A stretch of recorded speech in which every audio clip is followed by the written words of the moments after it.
One day, when the glory comes, it will be ours, it will be ours. Oh, one day, when the war is won, we will be sure, we will be sure. Oh, glory, glory, glory. Oh, glory. Hi, my name is Dominique Gray, and I'm a mother of 4 beautiful children, and I'm here to talk about my story about my ordeal with the DHS system that started back in February of 2013, dealing with my son, Sadiq Holland. You deem me unfit to take care of him and for him to be in my household, and say I don't know how to properly care for his illness, but you allow me to have unsupervised visitations with him to this very day. My visitations never changed. I never had to have supervised visitations. Nobody watched me give out medication or anything like that. So to the very day, I can go pick up my son whenever I want to, keep him for a couple days if I want to, and just return him back to his grandmother. So basically, he just lays his head there, but I can get him whenever I want to, and without any supervision. So I don't know how that's considered a better situation for him, or reform, or or what that was supposed to accomplish. All it did was accomplish of displacing my son, with another family member. Ooh, my heart is in such pain. What is there for you to gain?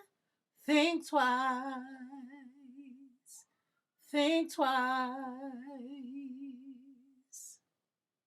Mountains and miracles, that's what we want.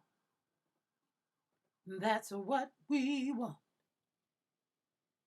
Ooh, my heart is in such pain.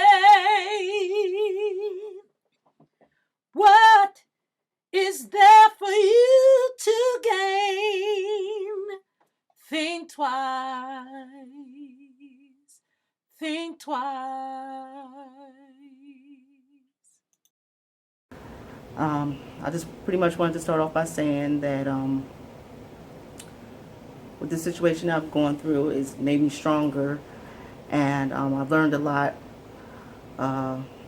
forthcoming and all the dealings with the system, and I just would like to get my story out there in order to help other families and people, that do not know how the system is set up, and how they can also entrap you into thinking that you're getting help and resources that are beneficial to your family, but in the meantime, setting you up to take your children. So with saying that, I would just like to share a little bit about my situation, and hopefully this can help somebody else. Back in February of 2013, my son Sadiq started having problems dealing with the management of his diabetes. He was diagnosed very, very early. He was 11 months old when he was diagnosed, and it was a lot on the family, and dealing with learning how to manage his illness in a young child. For many years he did very good, but when he started reaching puberty, teenagehood, he started really having some social issues and management issues dealing with his illness. He had a lot of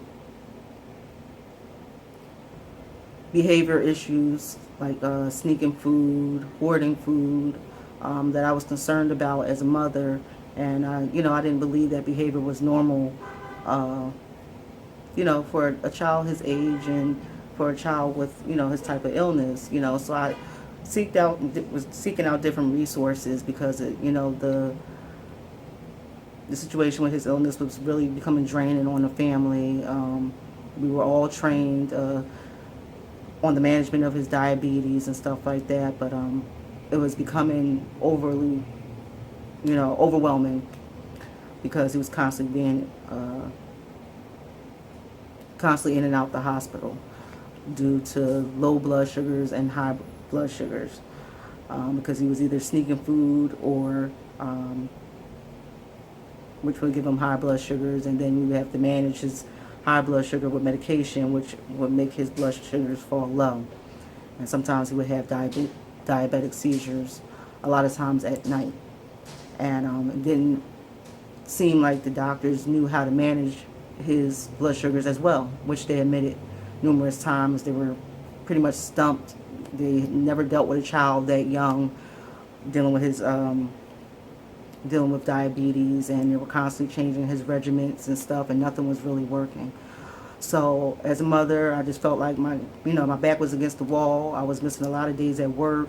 My job was on the line and stuff like that. So I was bringing in different resources through Einstein Hospital. I was having nurses come out to my home to do diabetic training with my son, and to just give him a broader perspective of what goes on with his body and his illness, and how this can affect him later on in life, and the severity of having him learn to manage his illness itself as well.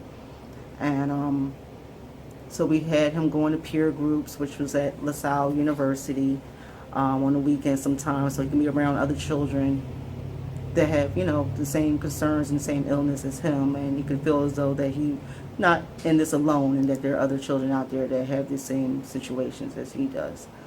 But long story short, it didn't seem like these resources were helping. I tried one thing after another, and tried different activities with him, tried even getting my other family members involved and having them have the training, try to take the burden off me and my oldest daughter, who would watch him a lot for me while I was at work or had errands to do and stuff like that. It just became, a lot, for his siblings and everything, who also, were going through this situation as well with him. And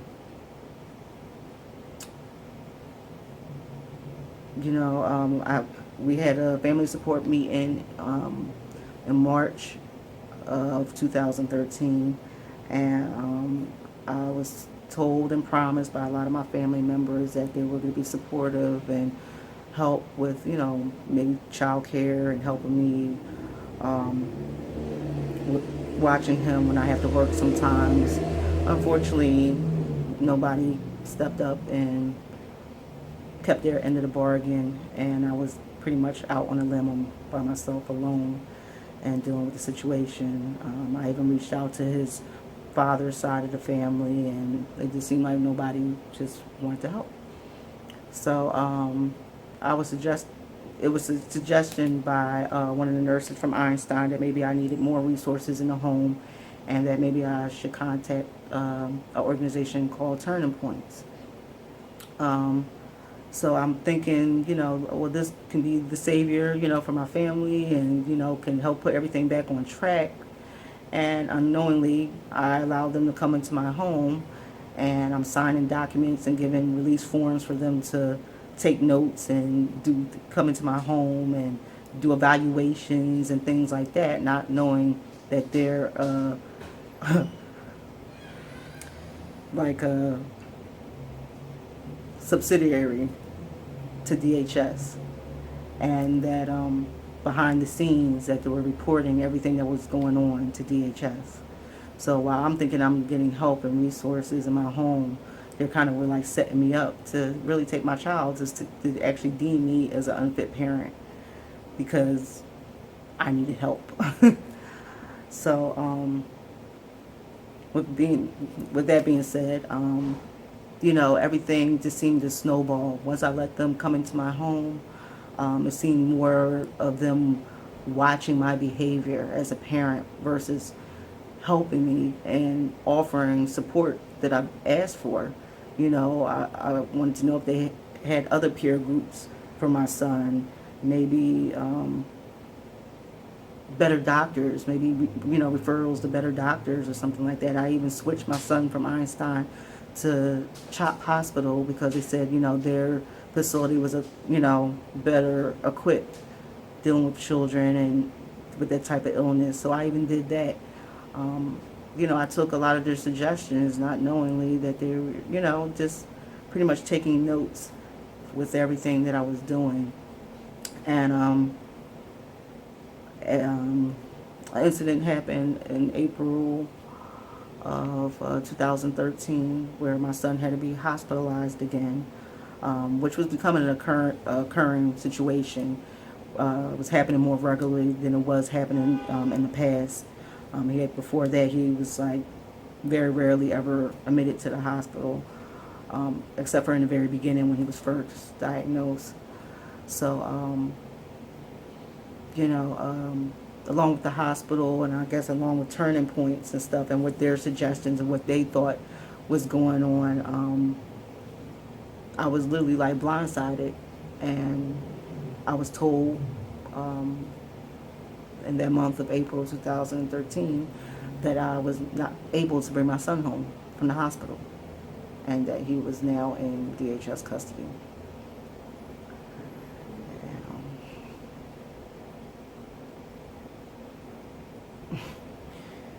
It was the worst day of my life. I never been away from my children ever. I sacrificed everything for my children, my dreams, my hopes, things I wanted to do with my life. I put them on hold. I was in college at the time, and I was a couple credits shy away from getting my degree, and I put that on hold. My children, they, you know, were feeling like they were losing their sibling. They'd never been away from any of their siblings before, and not only did they, you know, put him in custody, they took him away 3 to 4 hours away in Harrisburg to some family that he never knew before, and to some stranger's house. And when they actually had the opportunity for him to go and have kinship care with his grandmother because she was a foster parent, and they knew that, and that just leads into the other things I want to talk about and some of the corruption that goes on within the system, you know. I think when they transported him to Harrisburg, to the other family, was out of being vindictive because I was not compliant with certain things that I knew were, you know, false and stuff like that, and I would go over social workers' heads to talk to their supervisors and stuff like that to find, you know, to get real answers of what's going on and stuff like that. And it was kind of like took from me like a thief in the night. Like papers were filed and papers were being slid in under doors, you know, secretly, and it just was a lot of stuff going on that I just, you know, just couldn't really wrap my head around. And my son was terrified, you know, and all I could tell him was that I was going to fight for him.